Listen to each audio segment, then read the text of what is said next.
우리 로마서 말씀을 우리 보고 있습니다. 우리 저번 주부터 로마서 말씀을 시작했는데, 이 로마서는 그 복음의 핵심을 우리에게 말씀해 주시는 내용입니다. 우리가 성경에서 제일 중요한 게 복음이죠. 복음. 우리가 이제 시대가 지날수록 이 복음의 그 가치와 위력이 드러나는 그런 시대에 우리가 살아가고 있습니다. 우리가 세상에 기쁜 소식이 많잖아요. 복음은 기쁜 소식인데 굿뉴스죠. 굿뉴스. 우리가 굿뉴스가 많습니다. 굿뉴스는 세상에도 뭐 일확천금을 받으면 그게 굿뉴스고, 또 병든 사람에게는 건강을 얻으면 굿뉴스고, 뭐 자식이 성적이 올라가도 굿뉴스고, 뭐 아파트가 당첨돼 가지고 좋은 아파트가 당첨돼도 또 굿뉴스고, 다 굿뉴스죠. 복음인데, 우리가 이제 세상적인 복음은 잠깐 기쁜 거죠. 일시적인 복음이죠. 일시적인. 뭔가 세상적인 것을 우리가 얻게 되면은 한 일주일 정도 기쁘고, 뭐 길게 가면 한 달까지도 잘 안 가죠. 그냥 며칠 기쁘면 이제 기쁨이 금방 지나가잖아요. 돈을 많이 벌어도 처음에는 막 되게 기쁜데 또 지나가다 보면 더 큰 그 욕심이 생기니까 이제 또 그것도 희지부지 되고, 뭐 큰 집을 사도, 뭐 좋은 것을 얻어도 일시적인 그런 이제 기쁨밖에는 안 되죠. 그게 세상적인 복음입니다.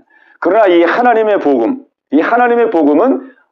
일시적인 기쁨이 아니고 이거는 영원한 기쁨을 주는 것입니다. 우리의 마음속에 변하지 않는 기쁨, 없어지지 않냐고 썩어지지 않는 기쁨, 영원한 기쁨. 그게 굿뉴스거든요. 굿뉴스. 이 복음은 예수님이 이 땅에 오셨다는 소식이 복음이고, 예수님이 이 땅에 오셔서 우리 인간의 가장 근원적인 문제, 가장 해결할 수 없는 문제, 이 죽음의 문제거든요. 이게 죽음의 문제. 어떤 사람도 죽음의 문제를 해결하지 못하잖아요. 다 나이 들고 병 들고 그러면 다 이제 죽음을 맞이하게 되잖아요. 그래서 우리가 장례식장에도 많이 가고, 우리가 여러 주변에 죽는 그 소식을 많이 듣지만은 남의 소식을 들을 때는 덤덤하잖아요. 그래도 이제 뭐 가족이 죽는다고 조금 이제 마음이 좀 이렇게 슬픔도 이제 오고, 내가 이제 나도 죽으면 이런 마음이 오지만은 일반적인 우리가 이렇게 장례식 가보면 덤덤하잖아요. 그냥 덤덤해. 그러나 막상 이제 내가 이제 나이가 들고 이제 죽을 날이 가까워, 내가 이제 막상 그 죽음의 차례가 됐다라고 생각했을 때는 그게 다르거든요. 내가 막상 죽음의 차례가 됐다 그러면은 정말 나도 이제 이렇게 죽는 건가, 막 갑자기 병이 들어서 막 죽을 생각을 하고 막 두렵기도 하고, 이렇게 인생이 끝나는 건가 이렇게 생각하면 허전하기도 하고 허무하기도 하고, 이게 이제 우리의 실제 문제로 다가오죠. 누구나가 다. 그런데 이때에 정말 이 죽음을 이길 수 있다 그러면은 이거는 복음 중에 복음이죠. 죽음을 이길 수 있다 그러면 이건 돈으로도 안 되고 힘으로도 안 되고 능으로도 안 되고 아무것도 안 되거든요. 중국의 진시 황제가 죽음의 문제를 해결해 보려고 그렇게 애를 써도 안 되잖아요. 그죠? 그러나 예수님이 이 땅에 오셔서 우리를 위해서 죽으시고 부활하심으로 말미암아, 부활하셔서 부활의 첫 열매가 되심으로 말미암아 우리 예수 그리스도를 마음에 모실 때에 우리는 부활의 소망을 갖게 됩니다. 부활의 소망을 내서 우리는 죽음이 온다 할지라도 죽음이 끝이 아니고, 죽음이 두려움이 아니고, 죽음을 통해서 우리는 영원한 하늘나라에 이르게 되는 것이죠. 그러니까 우리가 장례식을 요즘에는 그냥 장례 예배라고 안 하고 환송 예배라 그런다. 환송 예배. 천국 환송 예배라 그래. 요즘 이제 그런 말을 많이 쓰더라고요. 예전에는 그냥 발인식 예배, 장례 예배 이랬는데 요즘은 다 환송 예배라 그래요. 천국 환송 예배. 천국에 보내는 예배. 그게 맞거든요, 사실. 천국에 가는 거죠. 천국에 가는 거. 그러니까 우리가 장례식 때도 우리는 예배 때 찬송을 부르고, 천국 가는 걸 환송하면서 찬송을 부르고, 그러니 이게 얼마나 큰 복음이냐고요.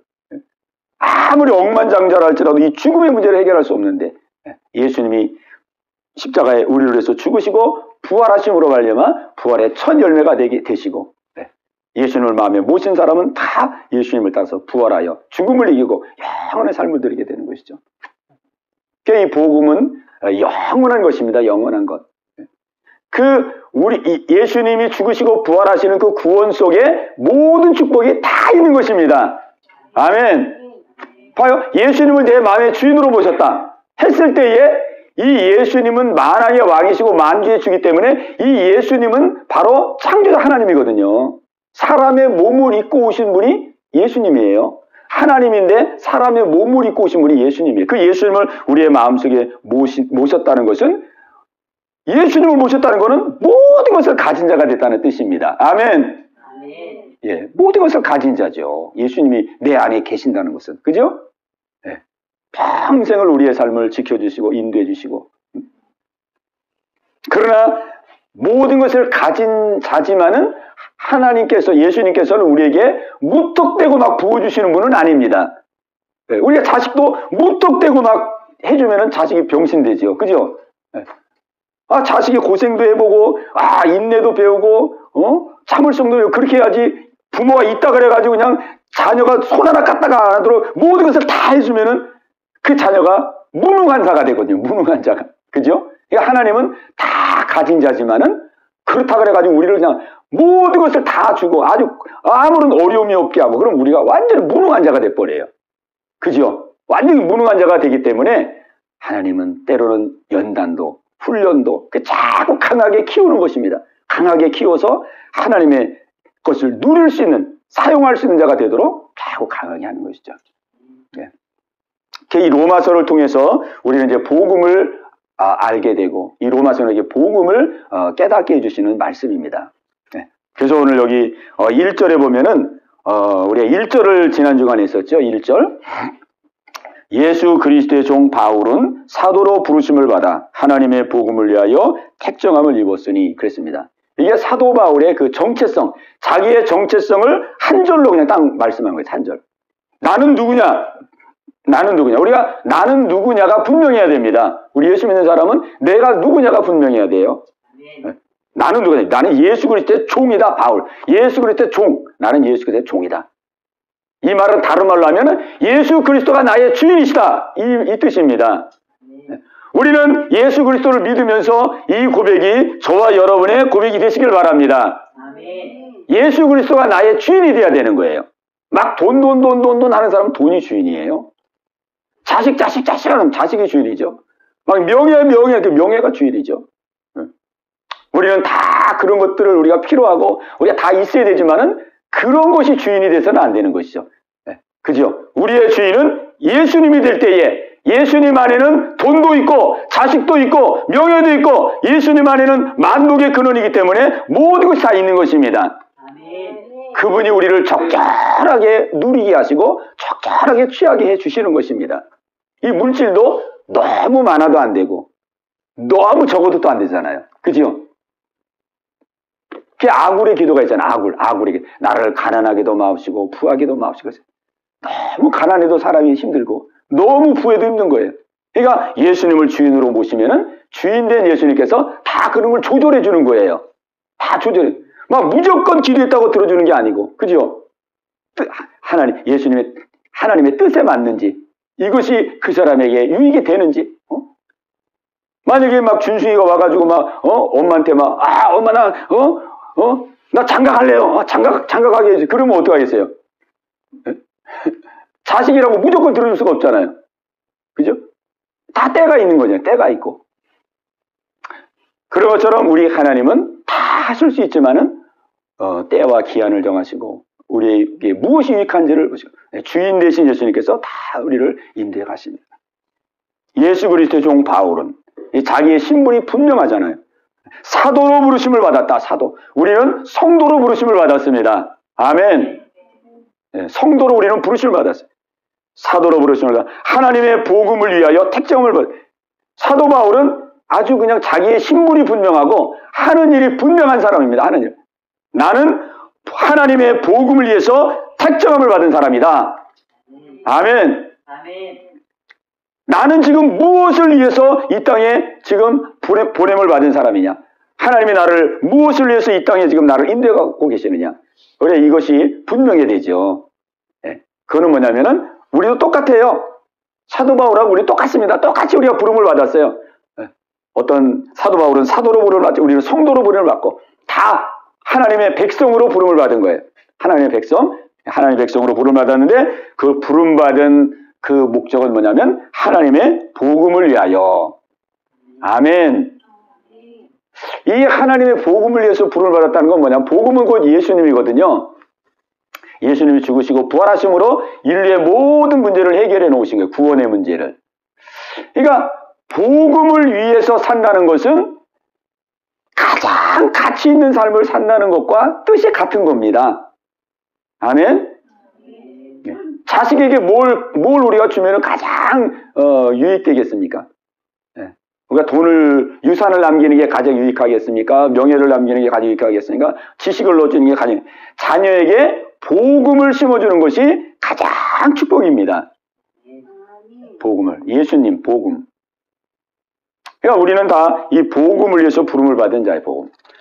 우리가 이제 복음을 알았고, 내가 예수께서의 복음을 통해서 구원을 얻고, 예수의 복음을 통해서 평화를 누리고, 삶의 소망을 누리고, 천국을 우리가 소망하고, 그러잖아요? 우리가 받은 이 복음을 이제는 다른 사람들에게 전하고, 증거하고, 나누고 하는 것이 우리의 삶의 목적입니다. 이 하나님이 주신 삶의 목적이에요, 이게.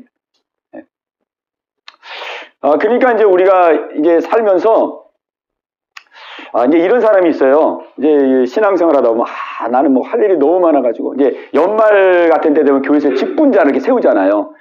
직분자를 세우고, 여러 가지 이제 할 일들을 맡기고 그럴 때, 사람들이 이제, 나는 너무 바쁩니다.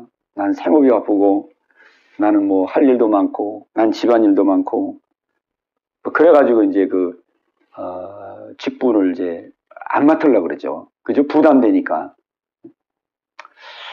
근데 이제 우리가 정말로 예수님을 마음의 주인으로 모시고 우리가 인생을 산다 그러면은 우리가 이제 할 일이 많이 있지만 그 중에서 가장 우리가 먼저 해야 될 일은 바로 이 복음을 전하는 일이 우리의 가장 먼저 할 일이 돼야 됩니다. 우선순위가. 이게 주인으로 모신 자예요.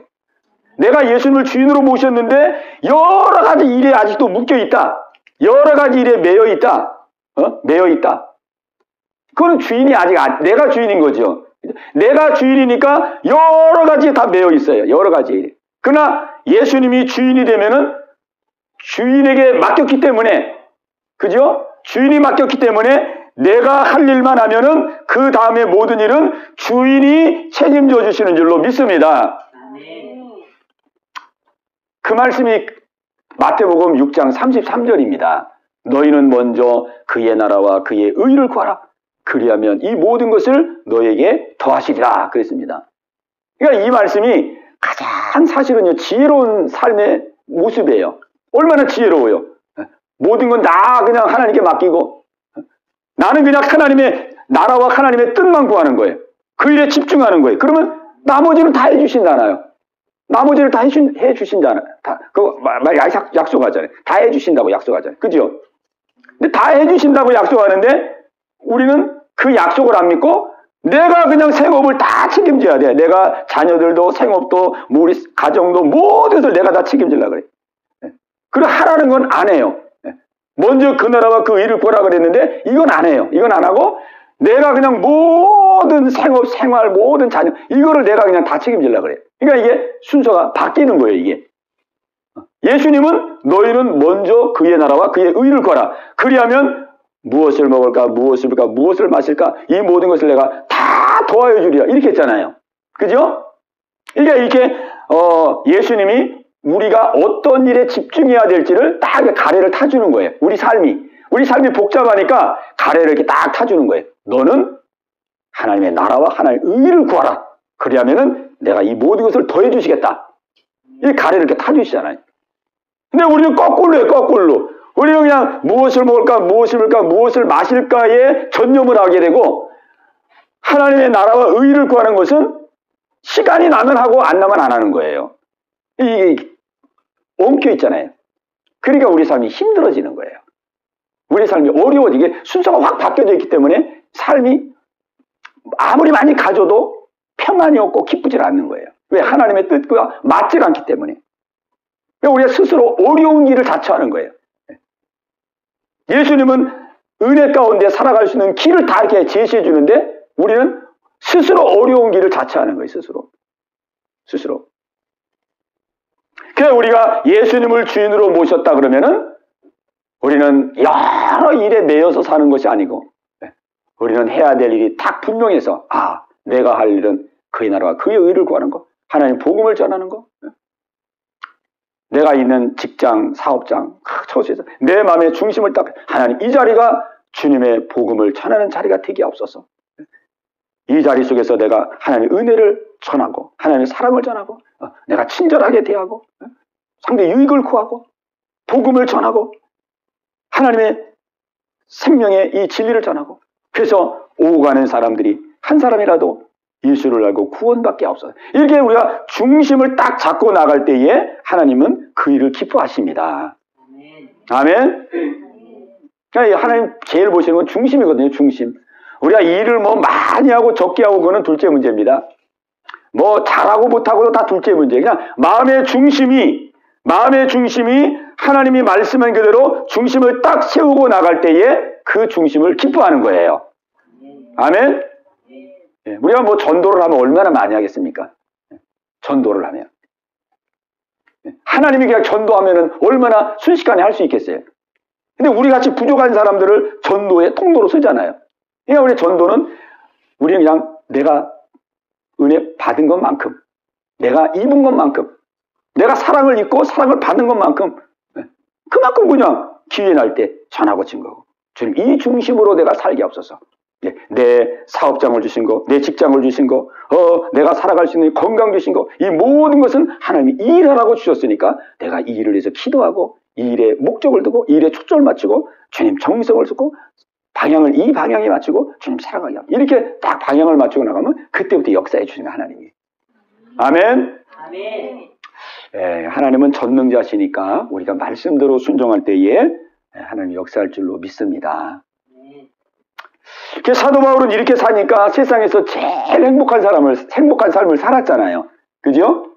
그 천국 가서도 제일 축복된 삶을 살겠죠. 그죠? 사도 바울이 이렇게 산 거예요. 이렇게. 여기 2절에 보면은 이 복음은, 이제 복음이 무엇인지를 말씀해 줍니다. 이 복음은 있잖아요. 이 복음이 뭐냐? 이 복음은 하나님이 선지자를 통해서 그의 아들에 관하여 성경에 미리 약속하신 것이라 그랬습니다. 자, 이 복음은 하나님이 선지자를 통해서 그의 아들에 관하여, 이 복음은 아들에 관한 거예요. 아들 예수님, 하나님의 아들 예수님이 곧 복음입니다. 왜? 예수님을 통해서 구원받고 예수님을 통해서 죄사함 받고 예수님을 통해서 천국 가고 예수님을 통해서 마음의 평안을 다 예수님을 통해서 이루어지는 거거든요. 예수님이 십자가에 못 박혀 죽으심으로 말미암아 다 이루었다 그랬어요. 이게 실제입니다. 다 이루신 거예요. 우리의 구원의 문제, 이 구원의 문제가 모든 문제의 근원이기 때문에 다 이룬 거예요. 예수님이 다 이루어준 거예요. 우리 먹고 사는 문제까지 다 이루어진 거예요. 하나님이 공중에 나는 새도 먹이고, 오늘 있다 내일 아궁이에 들어가는 들풀도 먹이시고, 다 먹이시고, 하물며 너희일까 뭐냐 그랬잖아요. 예수님이 십자가에서 피 흘려 죽으심으로 우리 영육의 모든 문제를 다 이루어 놓으셨습니다. 다. 그 복음은 곧 예수님이에요. 예수님, 아들, 그 아들, 예수님. 예수님을 통해서 다 일어났잖아요. 다. 그러니까 기쁜 소식이죠. 그죠? 예수님. 그의 아들에 관한 것인데 뒤에 보면은 성경에 미리 약속하신 것이라 그랬어요. 성경에.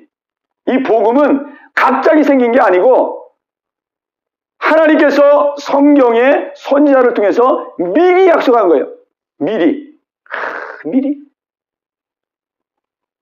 예수님을 이 땅에 보내주실 것을 미리 말씀했어요. 예수님을 이 땅에 보내주셔가지고 우리의 죄를 다 짊어지시고 우리의 죄의 문제를 해결하시고 우리의 죽음의 문제를 해결하시고 우리에게 영원한 생명을 주시고 천국의 소망을 주시고 이런 모든 이 하나님의 약속들이 성경에 다 미리 약속된 거예요.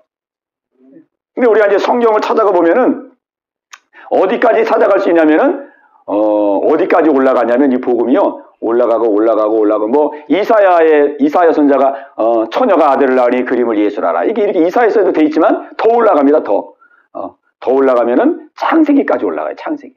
창세기까지 올라가 보면은 아담과 하와가 죄를 지었을 그때부터 하나님은 예수님을 보내주셔가지고 우리의 죄를 구속하시고 우리를 구원해서 영원한 생명을 얻게 하고 영원한 천국에 이르고 이 계획이 다 창세기 때부터 나와요. 창세기 3장 15절. 뱀을 저주할 때 너는 여자의 후손과 원수가 될 것이고 너의 후손도 여자의 후손과 원수가 될 것이고 여자의 후손은 내 머리를 상하게 할 것이고 너는 여자의 후손의 발꿈치를 상하게 할 것이다. 그러니까 거기 여자의 후손이라는 말 속에 여자의 후손 예수님이 거기에 예언된 거예요. 예수님이 오셔서 뱀의 머리를 밟을 것이다. 여자의 후손은 뱀의 머리를 밟을 것이요. 그러니까 예수님께서 십자가를 지심으로 죄의 문제를 해결하심으로 뱀의 그 위력과 권세를 칵 짓밟아버린 거예요. 왜? 죄 문제를 해결해버리면은 이 뱀, 마귀의 힘은 확 꺾이거든요. 사람이 죄가 있어야 마귀가 유혹하는데 예수님이 십자가에 죽으심으로 하면 죄의 문제를 싹 해결해버리니까 마귀가 힘쓸 수가 없잖아요. 예수님이 여자의 후손은 뱀의 머리를 상하게 할 것이요. 예수님이 오셔서 십자가에서 죄의 문제를 해결하심으로 뱀의 권세를 확 그냥 꺾어버리겠다고 하는 그 복음의 예언을 창세기서부터 하고 있어요. 창세기.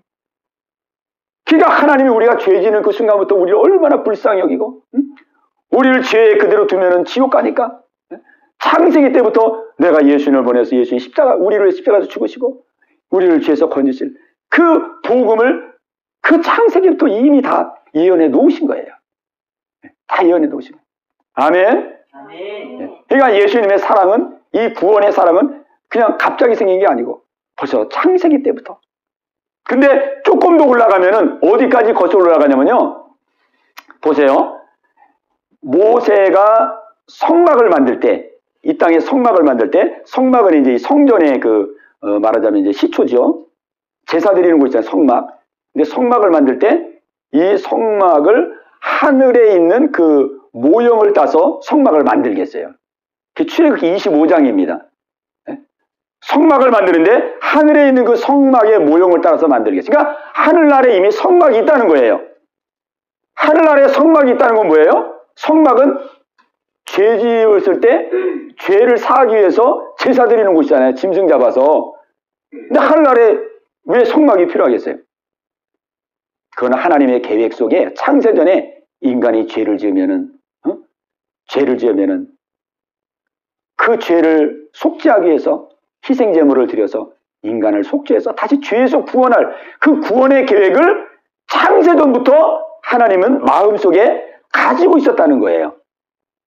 인간이 죄 져서 망하면 안 되니까 혹시라도 인간이 죄 지으면은 그 죄를 속죄하여 그 죄를 용서해서 그 죄를 씻어주고 다시 구원할 계획, 다시 구원해서 하나님의 그 영광스러움을 누리도록 하기 위한 그 계획이 이 세상을 창조하기 전부터 이미 하늘나라에 하나님의 이 계획 속에는 이미 다 있었다는 것을 말씀하고 있는 것입니다. 그러니까 하나님의 사랑은 얼마나 이게 원대하냐 이거죠. 우리를 구원할 계획을. 그래서 이 복음은 하나님이 선자들을 통하여 그의 아들에 관하여 성경에 미리 약속하신 것이니라. 아멘.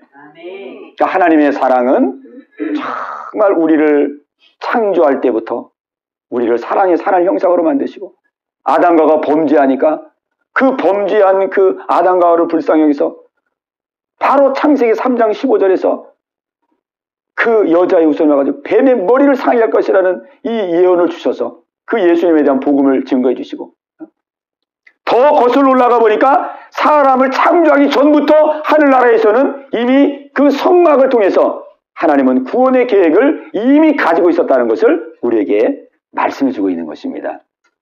하나님의 사랑의 이 뿌리가 엄청 깊은 거예요. 그죠? 네. 사랑의 이 뿌리가, 이 사랑의 이 깊이가 엄청 깊은 겁니다.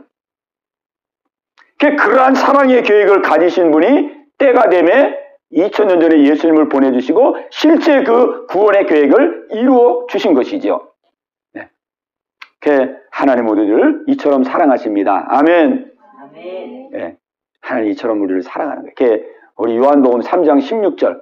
우리 3장 16절. 우리 같이 한번 해봅시다. 요한복음 3장 16절. 자, 시작. 하나님이 세상을 이처럼 사랑하사 독생자를 주셨으니 이는 저를 믿는 자마다 멸망치 않고 영생을 얻게 하려 하심이니라. 아멘.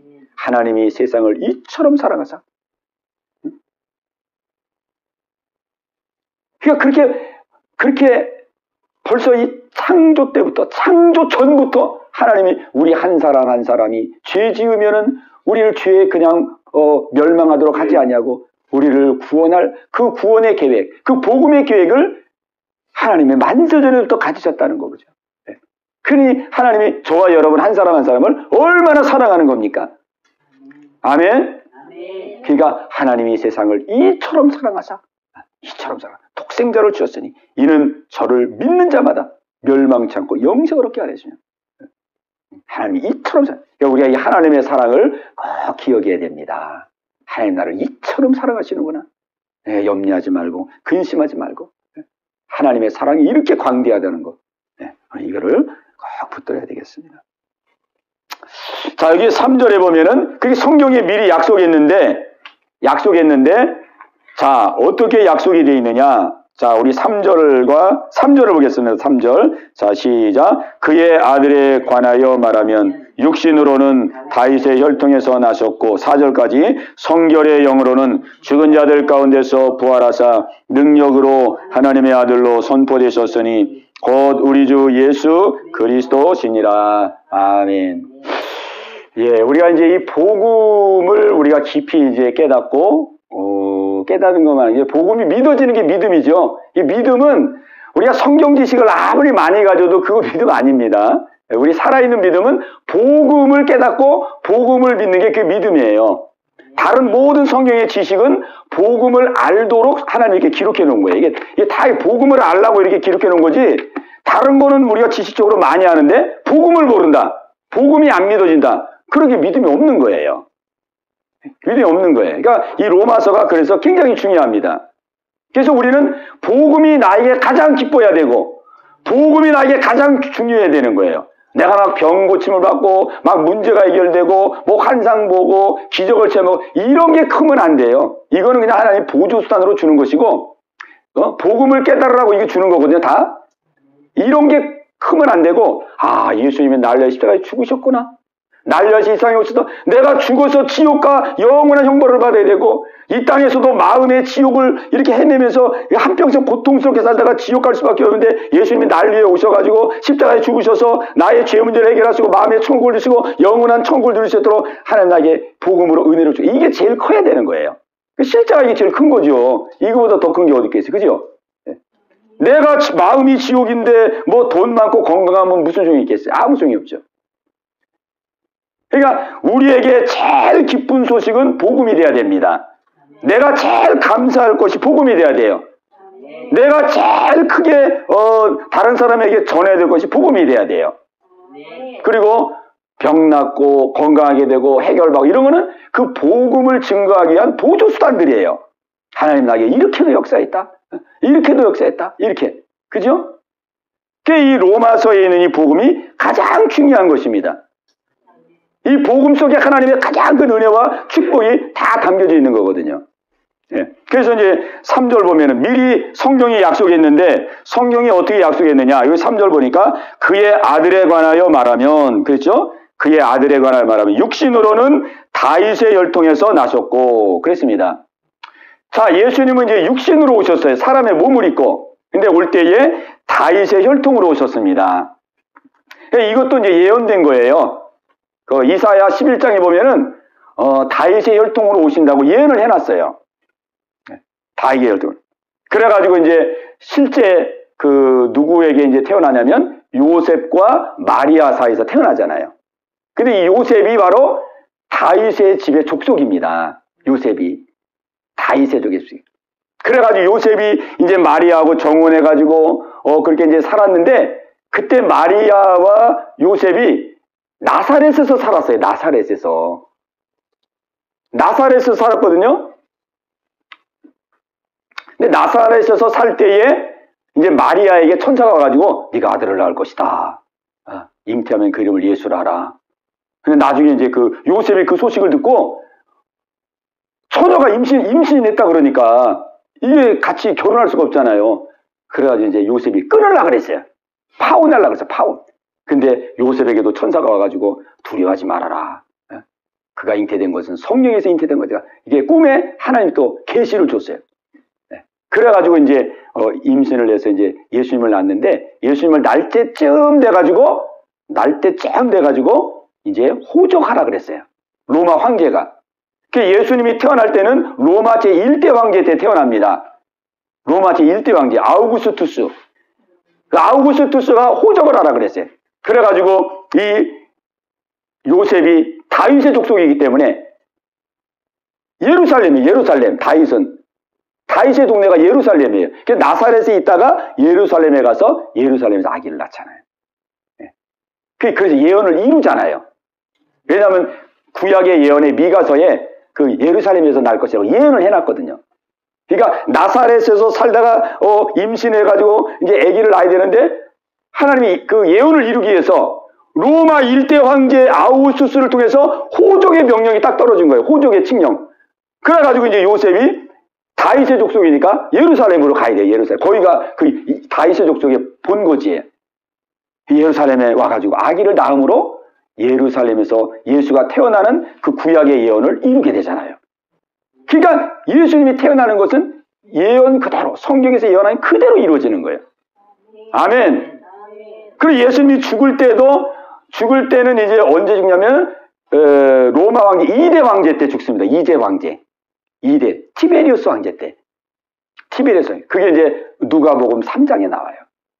예수님이 태어난 그 아우구스투스는 누가복음 2장에 나오고, 그 누가복음 2장 한번 보세요. 누가복음 2장에 보면은 그 아우구스투스가 나와요. 그 로마 황제. 예수님이 태어날 때.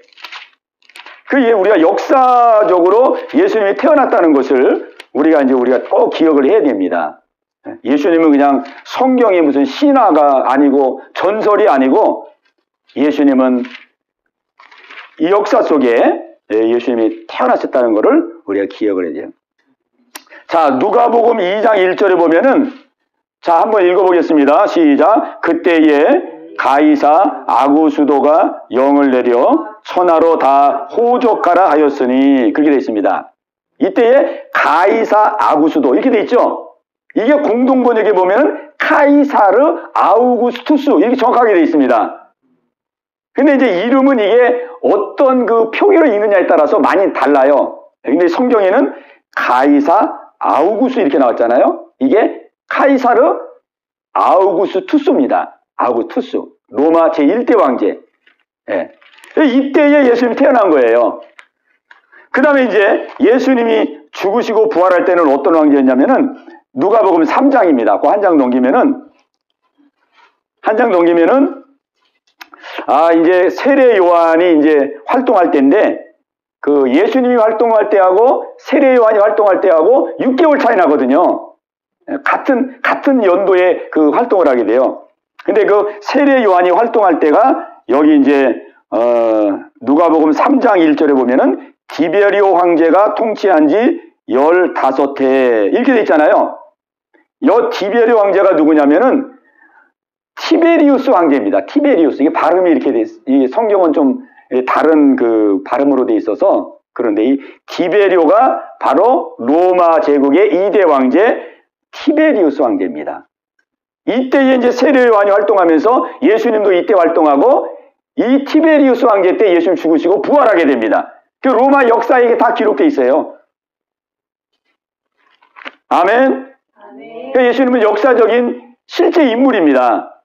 그리고 역사에 오셔서 죽으시고 부활한 거예요. 그러니까 이 죽으시고 부활한 사건은 그냥 우리 기독교인들끼리 하는 얘기가 아니고 역사책에 다 기록돼 있고 모든 사람들이 다 공인하는 내용이고, 예수님은 실제 죽으시고 부활하셔서 인류의 모든 죄를 다 해결하시고 다 죄의 문제를 다 이미 감당해 주신 거예요. 이거를 인정하는 사람은 실제가 되는 것이고, 이거를 인정하지 않는 사람은 실제가 안 되니까 지옥 가는 거예요.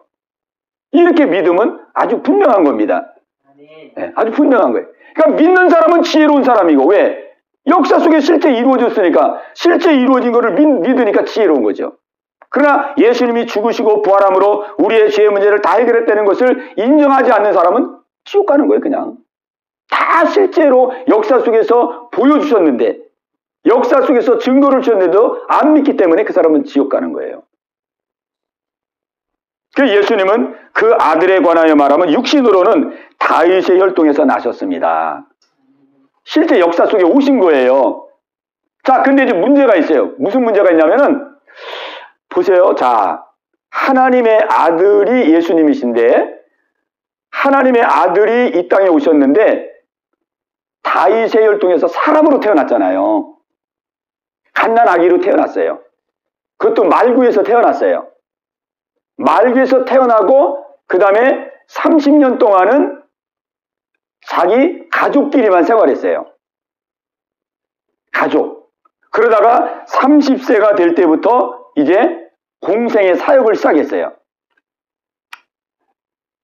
근데 공생의 사역을 시작하면서 그때부터 예수님은 많은 기적도 행하고 많은 표적도 행했어요.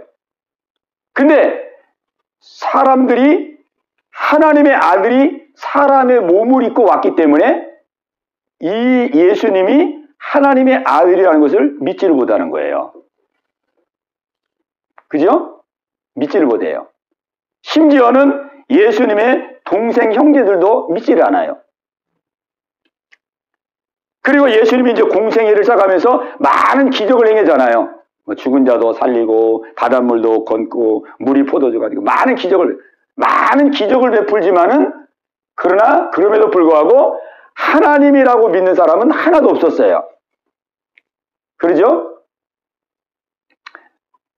강 집사님, 한번 강 집사님이 이 시대에 있다고 한번 생각해 보세요. 예수님이 하나님의 아들인데 사람의 몸을 입고 왔어요. 마구간에서 태어났어요. 30년 동안 집에서 생활했어요. 그래서 30세가 돼서부터 이제 내가 하나님의 아들이다. 응? 나는 하늘로부터 내려 산떡이다. 그래서 막 기적도 행하고 무리도 걷고. 응? 그 사람들은 막 엄청난 기적을 행하니까 저 사람은 기적을 행하는 사람이다. 이렇게는 믿었어요. 기적을 행하는 사람이다. 선지자다. 이렇게는 믿었지만 아무도 이분이 하나님이시다. 이렇게 믿은 사람은 없었어요. 그리고 예수님의 동생 야고보가 이제 나오는데, 야고보는 미쳤다 그랬어요, 형이. 아니, 형이 30년 동안 우리와 똑같이 가정에서 목수일하면서, 아버지가 목수니까 목수일 도면서 30년 동안 우리가 같이 생활했는데 30세가 딱 돼서부터 그냥 밖으로 나가더니 막 하나님의 말씀 전하고 내가 하나님의 아들이다. 하나님이 내 아버지다. 막 이러고 다니니까, 그 많은 사람들을 막 거느리고 다니니까 동생들이 미쳤다 그랬어요. 우리 형 미쳤다. 아니 30년 동안 우리하고 같이 이렇게 생활했는데 갑자기 30살이 돼서부터 막 자기가 하나님이라 그러니까 하나님의 아들이라 그러고 미쳤다 그랬어요. 강 집사님이 그때 예수님 그 당시에 있었다 그러면 예수님 어떻게 생각하겠어요? 기적과 이적을 많이 보여주셨잖아요. 네. 그것 때문이라도 진짜인가 했을 것 같아요. 네. 그렇게 믿은 사람은 있어요. 네. 근데 가족들은 미쳤다 그랬고, 유대인들도 이단이라 그랬고, 제자들도 믿기는 믿었지만은 하나님의 아들로 믿은 게 아니라 능력을 행하는 분이구나, 기적을 행하는 분, 이 정도로밖에 못 믿었어요. 그게 어디서 나타나냐면 예수님이 딱 체포됐을 때에 예수님을 다 버렸어요. 다 버렸잖아요. 정말 예수님을 하나님으로 믿었다 그러면은 안 버렸겠죠. 그러나 기적을 행하는 사람, 능력을 행하는 사람, 선지자, 우리의 문제를 해결해 줄 사람, 하나님으로 안 믿었어요. 예수님이 딱 체포되니까 다 도망갔고, 베드로도 이제 끝까지 따라왔지만은 3번 부인했잖아요. 저주하면서 부인했잖아요. 안 믿었어요. 그렇게 기적을 많이 베풀어 줬는데도 안 믿었어요. 그러니까 예수님이 사람의 몸으로 입고 왔기 때문에 예수님이 하나님이라는 걸 못 믿은 거예요. 못 믿은 거예요. 같은 형제들도 못 믿었어요. 근데 언제 예수님이 하나님이라는 사실을 믿게 되었느냐? 그는 유일하게 단 하나의 사건이에요. 그 하나의 사건이 뭐냐면 부활이에요. 예수님이 부활하여서 죽음 가운데 처참하게 십자가에 못 박혀 죽으셨는데, 처참하게 못 박혀서 막 창에 찔리고 채찍에 맞고 막 만신창이가 돼가지고 분명히 죽으셨는데 3일 지나가지고 영광스러운 몸으로 부활하신 거예요. 그 부활의 몸을 제자들이 숨어서 두려워가지고 문을 다 닫고 있는데 예수님이 쑥 들어온 거예요. 제자들의 기억에는 막 만신창이가 돼가지고 찢기고 상하고 그냥 피가 범벅이 돼가지고 그런 예수가 장사 지내고 죽은 걸로 생각하고 있는데 영광스러운 광채가 나는 모습 쑥 들어오는, 그때 예수님이 손에 못 자고 창에 창 자고 보여주고 나니까 그때 쟤들이 믿는 거예요. 그때 도마가 무릎을 딱 꿇고 예수님은 나의 주시며 나의 거예요. 그러니까 제자들이 많은 표적과 기적을 봤지만은 예수님의 잡혀 다 도망갔어요. 그게 가짜 믿음이었다는 거죠. 근데 언제 믿기 시작했느냐? 예수님의 부활을 보면서, 이 세상에 죽었다가 살아난 사람은 아무도 없는데, 아무리 능력자라도, 아무리 귀신이라도 이 죽었다가 살아나는 이 기적은 흉내낼 수 없는 기적인데, 이 기적으로 죽었다가 살아났다면 이분은 하나님이시다. 이분은 구약에 예언된 메시아다. 이걸 믿은 거예요. 그 부활하신 예수님을 보고 무릎을 닦고 나의 주, 나의 하나님이라 그러잖아요. 그 하나님 소리가 나올 수 없는 거예요. 사람으로 와가지고 3년간 동안 선생하고 제자로 이렇게 살았는데 어떻게 하나님 소리가 나오냐고요. 하나님 소리가 아무에게나 우리가 하나님이라고 못하죠. 어떻게 우리가 같이 이렇게 스승 제자 사이로 이렇게 지내던 사람인데 어떻게 하나님이라는 소리가 나와요? 못 나오죠. 근데 죽으시고 부활한 것을 보면서 죽었다가 살아났다면 이건 사람이 아니고 이거는 구약에 예언된 그 하나님의 아들, 그 하나님이시구나. 이거를 부활을 통해서 깨닫고 믿게 된 거예요. 그래서 나의 주, 나의 하나님이다. 하나님이라는 걸 그때 안 거예요. 부활을 통해서 하나님을 안 겁니다. 그래서 하나님은 예수님을 죽은 자 가운데서 다시 살리신 것으로 예수님이 하나님이라는 것을 증거해 주신 것입니다. 아멘. 그래서 우리가 예수님을 하나님으로 믿을 수 있는 증거가 뭐냐면은 다른 걸로는 못 믿어요. 다른 걸로 부활을 통해서 우리는 예수님이 하나님이시구나. 예수님이 나의 구원자시구나. 이거를 확실하게 믿을 수 있는 거예요. 아멘. 그러니까 이 증거를 딱 붙들어야 그 믿음이 흔들리지가 않습니다. 이 믿음을 딱 붙들어야 예수님 그래. 역사 속에 로마 제국 때 오셔가지고 실제 나의 죄를 다 짊어지고 죽으시고 부활하셔 내 죄를 다 담당하시고 나를 하나님의 백성 삼으시고 나를 천국의 자녀로 나를 만들어 주셨구나. 이 역사의 사실이니까 이 부활의 믿음을 확고하게 믿을 때에 그 믿음은 요동함이 없습니다. 왜냐하면 실제를 믿는 거니까 흔들릴 이유가 없잖아요. 그러나 내가 뭐 음성을 들었다, 내가 뭘 체험했다, 내가 뭐 응답받았다, 이런 것이 믿음의 기준이 된 사람들은 음성 안 들릴 때 어떻게 될 거야? 체험이 계속 안 될 때 어떻게? 흔들리는 것입니다. 흔들려요. 막 죽음의 어떤 문제가 막 확 닥칠 때는 내가 죽으면 어떻게 되지? 내가 음성도 들었고 체험도 했고 많은 기적도 봤는데 내가 죽으면 그럼 어떻게 되는 거지? 막 죽음에 두렵게 되는 것이에요. 그러니까 예수님의 부활의 믿음을 확고하게 가진 사람은 흔들리지 않는 거예요. 왜? 하나님이라는 게 명백하잖아요. 죽었다가 살아나신 분은 사람은 없잖아요.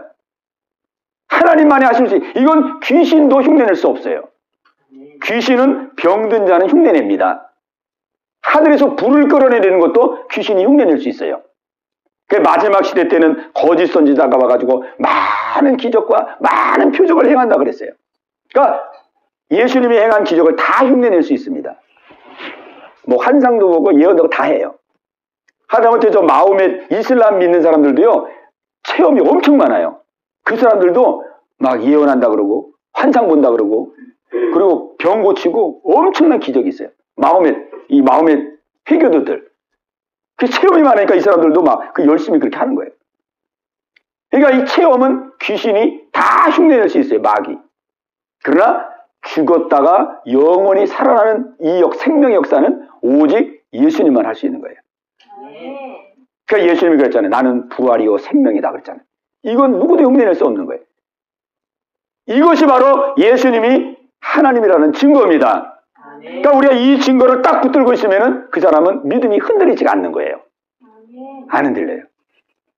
역사 속에 딱 이거는 입증된 거기 때문에 내 무슨 감정이나 느낌으로 이게 믿는 게 아니에요. 역사적인 사실을 기반으로 해서 내가 그걸 아멘으로 믿는 거죠. 아멘으로 믿을 때 그 역사가 내 안에 실제 나타나는 거예요. 아멘. 그래서 4절에 보면은 4절에 보면 그 말씀을 하고 있습니다. 4절. 자, 우리 4절 말씀을 읽겠습니다. 4절. 시작. 성결의 영으로는 죽은 자들 가운데서 부활하사 능력으로 하나님의 아들로 선포되셨으니 곧 우리 주 예수 그리스도시니라. 아멘. 야, 예수님은 다윗의 족속으로 왔어요. 사람으로 왔어요. 사람으로 왔어야만 되지요. 또 왜? 피 흘려서 우리를 대신 위해 죽어야 되니까 사람으로 왔어야만 됐지만은 사람으로 왔기 때문에 사람들이 예수님이 하나님이라는 걸 믿을 수가 없었던 거예요. 똑같은 사람이니까. 똑같은 사람인데 어떻게 하나님으로 믿어요? 못 믿죠. 그러니까 형제들도 못 믿었고 제자들도 못 믿었어요. 근데 어디서 믿게 되냐? 부활을 통해서. 부활을 통해서.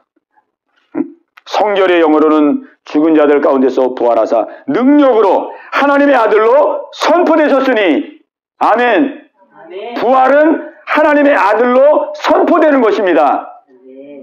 하나님의 아들. 선포되었으니 곧 우리 주 예수 그리스도시니라. 아멘. 선포해 준 역사 속에 이거는요. 이 선포는 우리 개인에게 선포해 준 게 아니고 모든 인류에게, 모든 사람에게 선포해 준 거예요. 모든 인류에게, 모든 사람. 이거를 믿는 자는 이 역사가 그대로 실제로 일어나는 거예요. 예수님이 부활한 것처럼 나도 부활하고, 그죠? 예수님이 십자가에서 죄를 다 사했기 때문에 우리가 믿을 때 우리 죄도 다 사함을 받고 만의 천국을 누리고 영원한 나라를 누리게 되는 것입니다. 자, 우리 이제 한 구절만 찾아보고 마치겠습니다. 우리 앞쪽으로 가서 사도행전 17장 31절 말씀입니다. 사도행전 17장 31절 말씀입니다.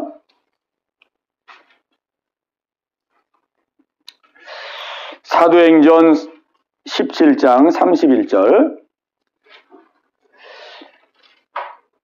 자, 우리 뜻을 생각하시면서 우리 한 목소리로 우리 보겠습니다.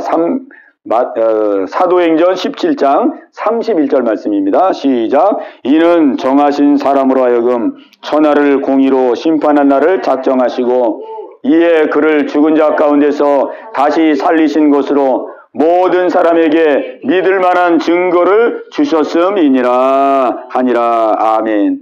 예수님을 죽은 자 가운데서 다시 살리신 것으로, 부활이죠?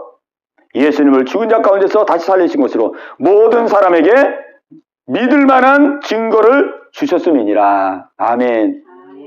하나님이 우리에게 모든 사람에게 믿을 만한 증거를 주셨습니다. 믿을 만한, 무조건 믿으라는 게 아니에요. 역사 속에 믿을 만한 증거, 그 누구도 흉내낼 수 없는 부활, 귀신 마귀도 흉내낼 수 없는 부활, 그렇기 때문에 역사 속에 유일무이한 역사, 부활, 이 확실한 증거를 우리에게 보여주신 것입니다. 아멘. 그러니까 우리가 이 믿음의 증거를 붙들어야 우리는 흔들리지 않는 거예요. 이 믿음의 증거를. 제자들도 부활하신 예수님을 보면서 이 믿음이 생긴 거예요. 네. 그리고 이 부활의 주님을 만나서부터 믿음이 흔들리지가 않았어요. 너무나 생생하니까. 죽었다가 살아난 것이 분명하니까 흔들리지 않았어요. 막 죽음의 위협이 와도 흔들리지 않는 거예요. 왜? 예수님처럼 나도 죽으면 사는 거니까. 사는 거니까 흔들리지 않는 거예요. 네. 이 증거를 우리에게 주신 것입니다. 그러니까는 이 복음은, 보세요. 복음은 예수님이 우리를 위해서 죽으시고 부활하신 것인데 우리가 예수님을 믿을 수 있는 증거는 부활로부터 시작됩니다. 부활로부터 시작돼. 우리가 부활을 믿을 때 예수님이 바로 하나님인데 사람의 몸을 입고 오신 분이 바로 예수님이었구나. 예수님 바로 하나님이었구나.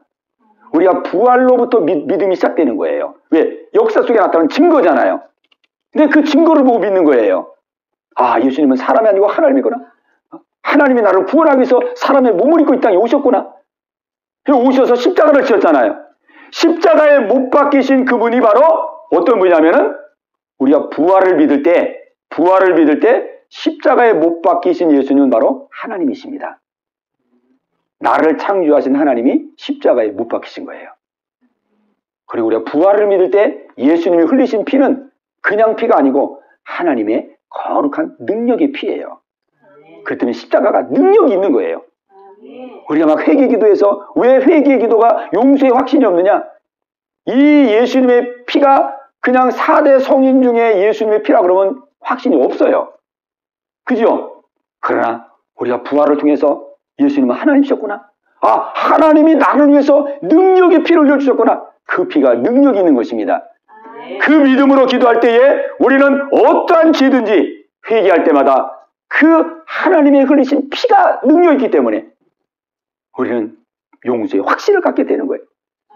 아멘. 아멘. 그리고 우리는 예수님, 그 하나님이 십자가에 못 박혀 죽었다는 사실을 믿을 때 내가 예수님 안에서 옛사람이 죽어지고 내가 새 사람이 됐다고 하는 이 믿음의 확신을 갖게 되는 것입니다. 아멘. 그러니까 우리가 이 복음은 예수님이 십자가에서 날 위해 죽으시고 부활하신 것이 복음인데 이 복음의 실제적인 믿음은 어디서부터 시작되냐면은 예수님의 부활을 믿음으로 부활을 믿고 나니까 십자가가 엄청난 능력이 십자가로 보여지는 거예요. 근데 부활을 믿기 전에는 제자들도 그랬어요. 제자들도 부활을 믿기 전에는 예수님의 십자가가 실패의 십자가였어요. 야, 예수님 뭔가 하려고 우리를 끌고 다니더니 십자가 그냥 죽으시는구나. 그게 다 도망갔잖아요. 다 도망갔죠. 십자가가 실패의 십자가였어요. 근데 부활하신 예수님을 딱 만나고 보니까 부활하신 예수님이 하나님의 사실을 딱 믿게 되니까 이분이 지신 십자가는 하나님이 우리의 죄를 위해서 대속하여 흘리신 그 보혈의 십자가였구나. 그게 그 십자가 앞에 굴복이 되는 거예요. 그 십자가 앞에 구원을 얻었던 거예요. 그 십자가를 증거했던 이 복음의 증인이 된 것입니다. 아멘. 아멘.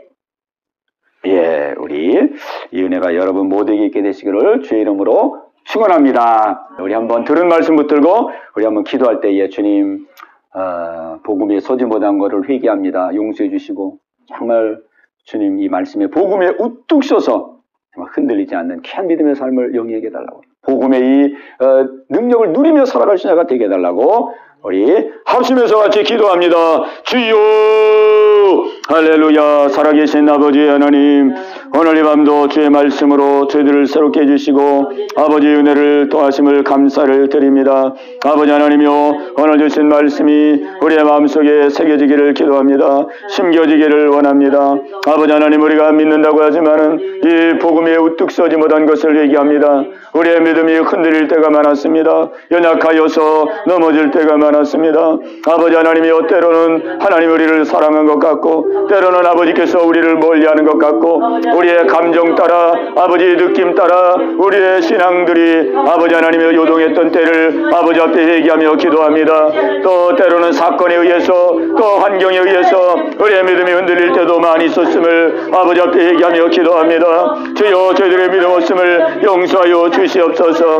오늘 아버지 다시 한번 이 로마서를 통하여서 아버지 복음의 말씀을 들었습니다. 우리를 위하여 우리의 십자가에서 피 흘려 죽으시고 아버지 부활하신 예수님이 어떤 분인지를 우리 함께 상고하였습니다. 아버지 하나님이여, 예수님은 주여 죽음에서 부활하심으로 말미암아 아버지 하나님이여 하나님임을 아버지 우리에게 분명히 보여주셨습니다. 아버지 하나님이여, 이 복음에 우뚝 서게 하여 주옵소서. 할렐루야. 이 복음에 우뚝 서게 하여 주시옵소서. 아버지 하나님이여, 흔들림이 없는 아버지 굳건한 믿음에 우뚝 설 수 있도록 아버지 우리 성도들 한 사람 한 사람을 붙들어 주시옵소서. 영적으로 혼미한 시대를 살아가고 있습니다. 영적으로 어지러운 시대를 살아가고 있습니다. 악한 심하기가 믿음을 넘어뜨리려고 아버지 유혹하는 시대를 살아가고 있습니다. 아버지 우리 성도들 굳건해지게 하여 주시옵소서. 우리 성도들 굳건한 믿음을 주시옵소서. 우리 성도들 흔들리지 않게 하여 주옵소서. 아버지 복음에 우뚝 서게 하여 주옵소서. 아버지 하나님이여, 이기고 승리할 수 있도록 아버지 인도하여 주시옵소서. 아버지 하나님이여, 죽음의 모든 두려움이 다 떠나가게 하시고 아버지 삶의 아버지 불안 조절내가 떠나가게 하시옵시고 언제나 예수님을 마음에 모시고 예수님은 내 안에 내가 예수님 안에 거하는 아버지 이런 놀라운 아버지 복음의 삶을 영위할 수 있도록 아버지 인도하여 주시옵소서. 할렐루야. 할렐루야. 아버지 12제자들이 아버지 부활하신 예수를 만나서 아버지 환난과 핍박과 어려움 속에서도 아버지 요동하지 않고 흔들리지 아니하고 아버지 주의 뜻을 감당하고 주의 복음을 전하며 아버지 하나님이여 승리의 삶을 살아 살았사오니 아버지 우리 모두에게도 이와 같은 삶을 살아갈 수 있도록 아버지여 자비와 긍휼을 더하여 주시옵소서. 아버지 하나님 감사 영광을 돌립니다. 아버지여 믿음의 뿌리가 내려지게 하여 주옵시고 아버지 하나님 굳건한 믿음에 어떻게 설 수 있도록 주여 인도하여 주시옵소서. 아버지께 감사와 영광을 돌립니다. 아버지 감사와 돌립니다. 살아계신 아버지 하나님 감사합니다. 오늘도 저희들에게 말씀으로 새롭게 해주시고 복음으로 우뚝 설 수 있는 귀한 은혜 주심을 감사합니다. 하나님 아버지 영적으로 혼란하고 혼미한 시대를 살아가고 있습니다.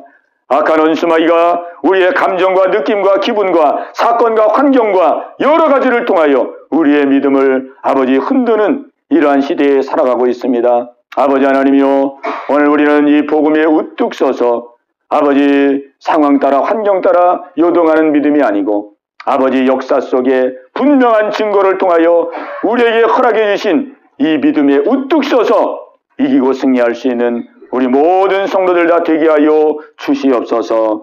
예수님은 죽으시고 부활하셨습니다. 우리가 믿는 예수님은 죽은 예수님이 아니고 지금도 살아계신 예수님, 그 예수님이 우리 안에 계셔서 우리의 삶을 이끌어 가시는 줄로 믿습니다.